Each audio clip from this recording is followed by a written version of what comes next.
Chapter 6. After this, Jesus went away to the other side of the Sea of Galilee, which is the Sea of Tiberias. And a large crowd was following him because they saw the signs that he was doing on the sick. Jesus went up on the mountain, and there he sat down with his disciples. Now the Passover, the feast of the Jews, was at hand. Lifting up his eyes then, and seeing that a large crowd was coming toward him, Jesus said to Philip, "Where are we to buy bread so that these people may eat?" He said this to test him, for he himself knew what he would do. Philip answered him, 200 denarii worth of bread would not be enough for each of them to get a little. One of his disciples, Andrew, Simon Peter's brother, said to him, "There is a boy here who has 5 barley loaves and 2 fish, but what are they for so many?" Jesus said, "Have the people sit down." Now there was much grass in the place, so the men sat down, about 5,000 in number. Jesus then took the loaves, and when he had given thanks, he distributed them to those who were seated. So also the fish, as much as they wanted. And when they had eaten their fill, he told his disciples, "Gather up the leftover fragments, that nothing may be lost." So they gathered them up and filled 12 baskets with fragments from the 5 barley loaves, left by those who had eaten. When the people saw the sign that he had done, they said, "This is indeed the prophet who is to come into the world."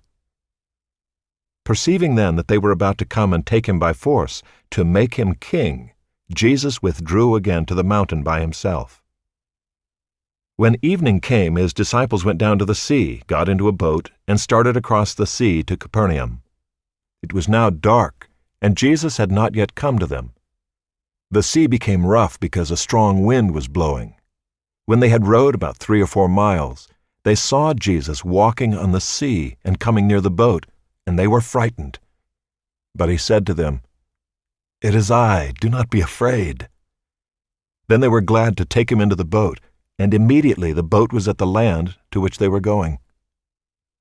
On the next day the crowd that remained on the other side of the sea saw that there had been only one boat there, and that Jesus had not entered the boat with his disciples, but that his disciples had gone away alone.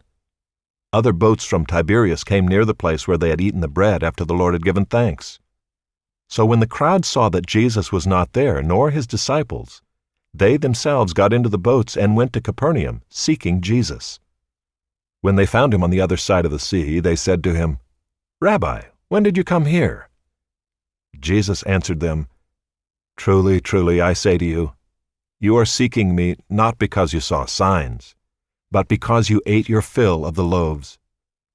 Do not work for the food that perishes, but for the food that endures to eternal life, which the Son of Man will give to you. For on him God the Father has set his seal."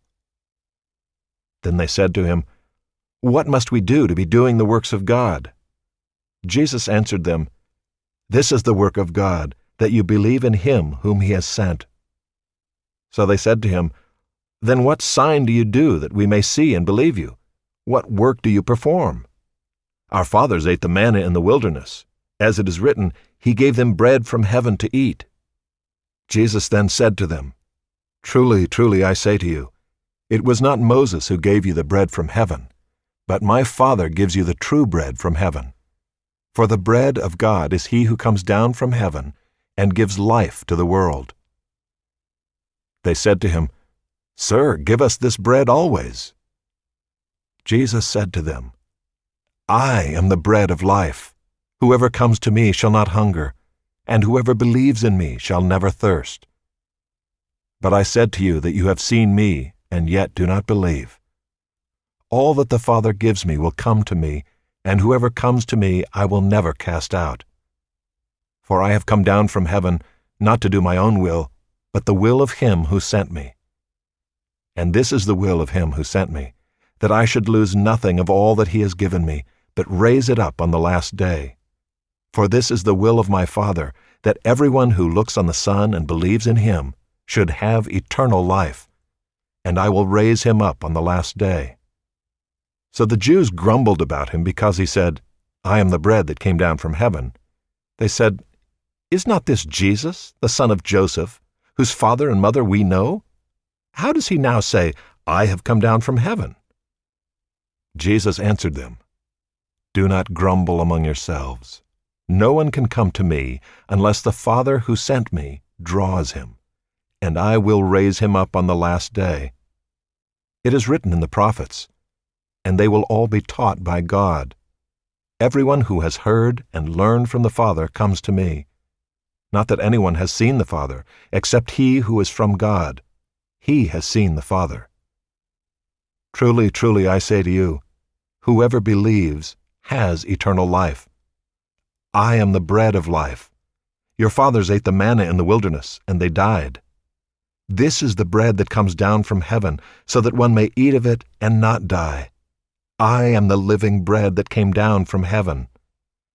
If anyone eats of this bread, he will live forever.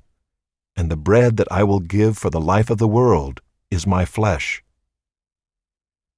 The Jews then disputed among themselves, saying, "How can this man give us his flesh to eat?" So Jesus said to them, "Truly, truly, I say to you, unless you eat the flesh of the Son of Man and drink his blood, you have no life in you. Whoever feeds on my flesh and drinks my blood has eternal life, and I will raise him up on the last day. For my flesh is true food, and my blood is true drink. Whoever feeds on my flesh and drinks my blood abides in me, and I in him. As the living Father sent me, and I live because of the Father, so whoever feeds on me, he also will live because of me. This is the bread that came down from heaven, not like the bread the fathers ate and died. Whoever feeds on this bread will live forever." Jesus said these things in the synagogue as he taught at Capernaum. When many of his disciples heard it, they said, "This is a hard saying. Who can listen to it?" But Jesus, knowing in himself that his disciples were grumbling about this, said to them, "Do you take offense at this? Then what if you were to see the Son of Man ascending to where he was before? It is the Spirit who gives life. The flesh is no help at all. The words that I have spoken to you are spirit and life. But there are some of you who do not believe." For Jesus knew from the beginning who those were who did not believe, and who it was who would betray him. And he said, "This is why I told you that no one can come to me unless it is granted him by the Father." After this, many of his disciples turned back and no longer walked with him. So Jesus said to the 12, "Do you want to go away as well?" Simon Peter answered him, "Lord, to whom shall we go? You have the words of eternal life, and we have believed and have come to know that you are the Holy One of God." Jesus answered them, "Did I not choose you, the 12? And yet one of you is a devil." He spoke of Judas, the son of Simon Iscariot, for he, one of the 12, was going to betray him.